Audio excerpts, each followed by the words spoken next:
Assalamualaikum warahmatullahi wabarakatuh. Selamat pagi anak-anak. Gimana kabar hari ini? Semoga sehat-sehat selalu. Anak-anakku, kemarin kita sudah mempelajari tentang barisan dan deret aritmatika, kemudian barisan dan deret geometri. Nah, sekarang kita lanjutkan materinya berkaitan dengan penggunaannya, ya. Penggunaan barisan dan deret dalam matematika keuangan. Oke. Kita lanjutkan. Nah, ini ada suatu kasus seperti ini ya. Jika ada dua pilihan untuk kita, yaitu yang A, menerima uang 1 juta hari ini, B, menerima uang 1 juta 6 bulan lagi. Nah, mana yang akan kita pilih? Ya. Pilih yang A atau pilih yang B? Nah, mengapa? Nah, jika pilihannya berubah menjadi yang A, menerima 1 juta hari ini, atau yang B, menerima 1.100.000 6 bulan lagi. Nah, kira-kira pilih yang mana nih? Pilih yang A atau pilih yang B? Ya. Oke. Nah, jika yang dipilih B, ya, menerima 1.100.006 bulan lagi. Kemudian pilihan berubah menjadi yang A, menerima 1.100.000 6 bulan lagi. Yang B, menerima 1.200.000 1 tahun lagi. Atau yang C, menerima 3 tahun lagi dengan nilai uang yang lebih besar lagi. Nah, pilih yang mana, A, B, atau C? Nah, sekarang kalau di sini misalkan Adi mau menerima 3 tahun lagi bertepatan dengan lulus sekolah, kira-kira besarnya uang yang diterima Adi berapa? Nah, oke, kita akan gunakan barisan dan deret aritmatika untuk analisisnya. Oke, yang pertama kita lihat. Untuk menerima hari ini 1 juta, ya, kita anggap sebagai suku pertama. Menerima 1.100.000 6 bulan lagi, kita anggap sebagai suku kedua. Menerima 1.200.000 1 tahun lagi, 1 tahun kemudian, kita anggap sebagai U3. Nah, kalau 3 tahun, berarti kita anggap sebagai U7, ya. Kita anggap sebagai U7. Oke ya. Jadi dari 100, dari 1 juta, jadi 1.100.000, jadi 1.200.000. Berarti di sini bedanya 100.000. Oke, kita cari U7. Kemarin untuk aritmatika, UN sama dengan U1 tambah N-1 kali B. Nah, sekarang kita cari U7. U1-nya 1 juta. Nih, 1 juta. N-nya berarti 7. 7 kurangi 1, bedanya 100.000. 1 juta, 6 kali 100.000. Nih, 1 juta tambah 600.000. Jadi 1.600.000. Jadi, kalau diterima 3 tahun lagi, besar uang yang diterima sebesar 1.600.000. Nah, ini kalau kita menggunakan deret aritmatika. Mungkin agak panjang analisisnya ya. Nah, kita sekarang gunakan dengan rumus-rumus bunga ya, dengan rumus-rumus bunga. Oke, yang pertama bunga tunggal atau ada yang mengatakan bunga sederhana. Ya. Kenapa timbulnya bunga?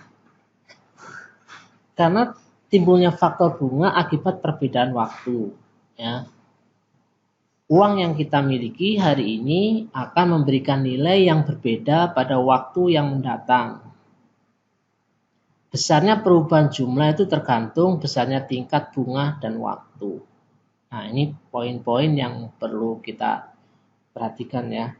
Jadi kenapa dalam kehidupan sehari-hari itu ada bunga ya. Oke. Nah, untuk bunga tunggal kita rumuskan besar bunga sama dengan modal kali persentase bunga atau suku bunga kali dengan periodenya waktu ya. B sama dengan M kali P kali T. Ya, B-nya itu besar bunga, M-nya itu modal, T-nya itu periode atau waktu. Nah,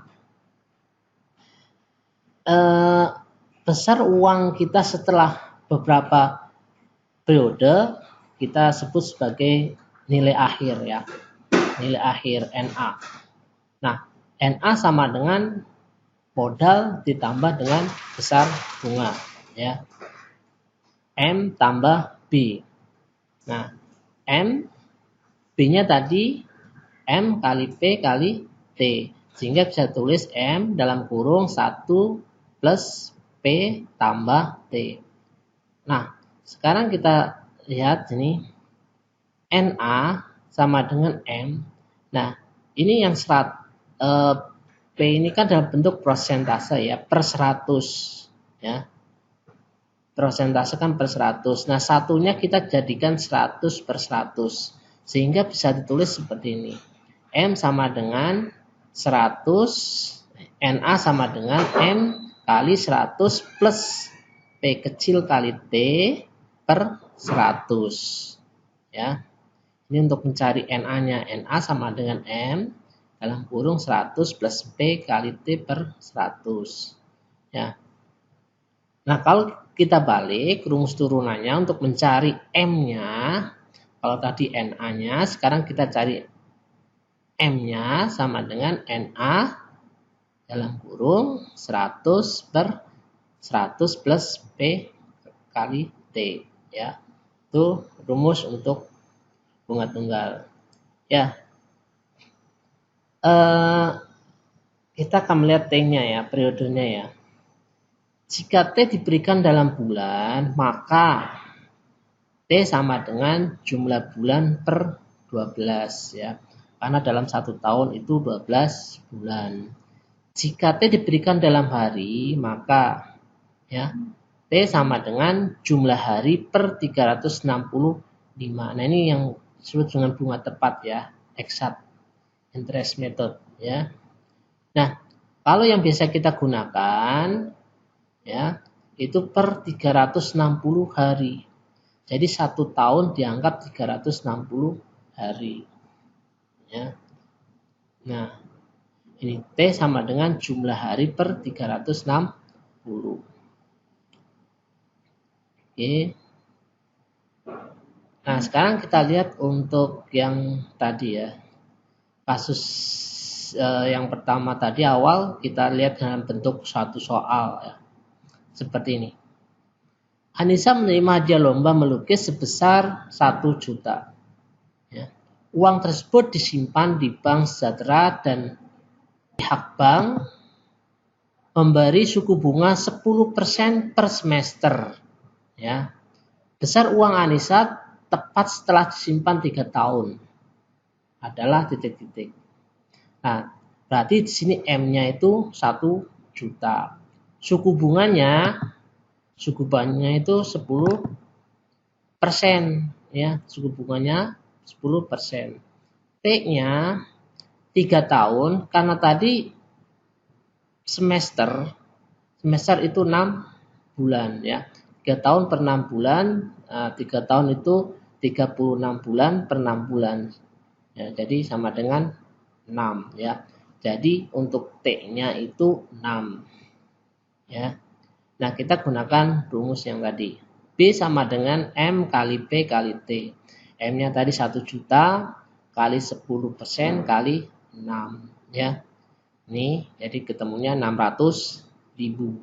Nah, jadi uang yang diterima setelah 3 tahun NA sama dengan M tambah B sama dengan 1 juta tambah 600.000. Jadi 1.600.000. Nah, hasilnya sama seperti kasus yang pertama tadi. Ya. Jadi penggunaan aritmatika kita bisa sederhanakan dengan rumus-rumus pada matematika keuangan, ya. Untuk mempermudahnya kita gunakan rumus-rumus yang sudah tadi ditulis depan, ya. Oke, kita lanjutkan. Nah, contoh yang kedua. Pak Tarsono membalikan uang yang dipinjam selama 4 tahun di koperasi sebesar 2.400.000. Ya. 2.400.000 jika pihak koperasi menerapkan bunga tunggal 5% per tahun besar uang yang dipinjam Pak Tarsono. Nah, ini berarti kita cari M-nya, ya. Besar uang yang dipinjam Pak Tarsono. Nah, suku bunga 5% per tahun berarti satu periode itu 1 tahun. Kalau 4 tahun berarti 4 periode. Berarti sini T-nya sama dengan 4. Nah, kita akan mencari M-nya. M sama dengan NA dalam kurung 100 per 100 tambah P kali T. Ya. Ini NA-nya tadi yang dikembalikan, uang yang dikembalikan itu 2.400.000 per 100. Nah, kali 100 per 100 tambah P-nya ini bunganya tadi 5%. T-nya itu 4, ya. Jadi 2.400.000 kali 100 per 120, ya. Jadi ketemunya 2 juta. Jadi besar uang yang dipinjam Pak Tarsono atau uang yang diterima Pak Tarsono itu 2 juta, ya. Nah, sekarang kita akan bahas tentang diskonto, ya. Nah, kalau tadi bunganya dibayar setelah periode, kalau diskonto ini bunganya dibayar di awal, ya, perbedaannya, ya. Nah, diskonto sama dengan nilai jatuh tempo kali persentase diskonto kali periode. Jadi nilai jatuh tempo itu setelah berapa periode nilainya berapa, gitu kan. Itu nilai jatuh tempo. Nah, disingkat dengan D sama dengan diskonto sama dengan NA kali P kali T, ya. Tadi ya NA-nya itu yang nilai akhir itu, ya. Kali P kali T. Nah, nilai tunai itu uang yang diterima, ya. Jadi uang yang diterima itu NA dikurangi diskonto, ya, besar diskontonya. NA-nya, nah tadi diskonto kan NA kali P kali T, sehingga bisa tulis NA sama dengan 1 min P kali T, ya. Dengan cara yang sama seperti tadi yang bunga tunggal depan, kita bisa menemukan bahwa NT sama dengan NA dalam kurung 100 min PT per 100, ya. Terus NA kita bisa mencarinya NT sama dengan 100 per 100 min PT, di mana NT itu nilai uang yang diterima. Nilai uang yang diterima, ya. Oke, kita lanjut ke contoh soalnya. Alex ingin memperoleh pinjaman wesel tanpa bunga, ya. 180 hari dari suatu bank yang membebankan bunga pada tarif 14,25% setahun. Ya. Berapa nilai pari dari wesel atau surat promise tersebut jika Alex menginginkan kas sebesar 100.000? Ya. Jadi di sini kita ketahui Alex menginginkan kas sebesar 100.000. Nah, berarti dia menerima ya 100.000. Berarti NT-nya 100.000 ya. Nah, terus untuk prosentasenya 14,25% ya. Nah, untuk periodenya karena ini tadi 14,25% per setahun. Nah, ini waktunya 180 hari. Berarti untuk T-nya periodenya 180 per 360 ya. Nah, sama dengan 1/2 atau 0,5. Nah, sekarang ditanya NA-nya ya. Nilai akhirnya atau nilai jatuh temponya ya. Nah, NA sama dengan NT dalam kurung 100 per 100 min PT ya. NT-nya tadi 100, ini 100, NT-nya 100.000, ini 100 kali 100, 100 min kurangi 14,25 kali 0,5 ya. Jadi 100.000 kali 100 per 100 min 7,125 ya. 100.000 kali 100 per 92,875.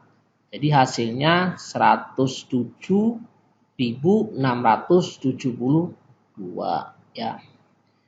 Jadi NA-nya nilai jatuh temponya 107.672. Nah, berarti besar diskontonya sebesar 7.672 ya. Itu tentang penerapan dari deret aritmatika yang digunakan pada bunga tunggal. Pertemuan selanjutnya penerapan dari baris dan deret geometri dalam matematika keuangan ya. Terima kasih. Assalamualaikum warahmatullahi wabarakatuh.